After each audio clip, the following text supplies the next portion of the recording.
Hello बच्चों, चलो इस प्रश्न को पढ़ते हैं। इस प्रश्न में पूछा हुआ है धनात्मक तथा ऋणात्मक भाग के उपसंयोजन मंडलों के लिगेंडों के परस्पर विनिमय के कारण उत्पन्न होने वाली समावयवता को कौन सी समावयवता कहते हैं। ये रिक्त स्थान आपको भरना है। ठीक है, तो चलो सबसे पहले हम इस प्रश्न की मुख्य अवधारणा को सीखते हैं। मुख्य अवधारणा, तो मुख्य अवधारणा के अंदर यदि हम देखते हैं कि यदि किसी उपसंयोजक यौगिक में धनात्मक तथा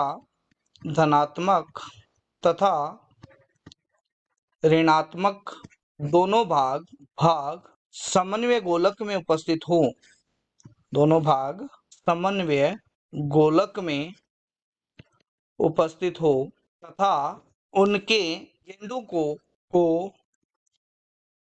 परस्पर विनिमय करने पर उत्पन्न यौगिक प्रथम यौगिक के उपसंयोजक समावयवी कहलाते हैं। उपसंयोजक समावयवी कहलाते हैं तथा इस समावयवता को उपसंयोजी समावयवता कहते हैं। उपसंयोजी समावयवता कहते हैं।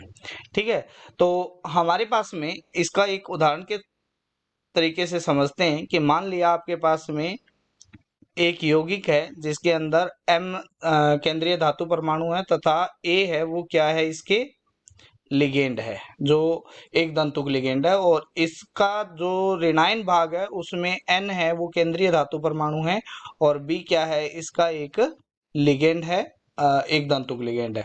तो अगर मैं A को B के साथ में अगर विनिमय कर देता हूं, तो विनिमय करने पर जो यौगिक बनेगा उसका अणु सूत्र तो क्या होगा, समान होगा, परंतु अगर देखा जाए तो उसके अंदर धनायन भाग और ऋणायन भाग है वो आपस में क्या हो जाते हैं, बदल जाते हैं।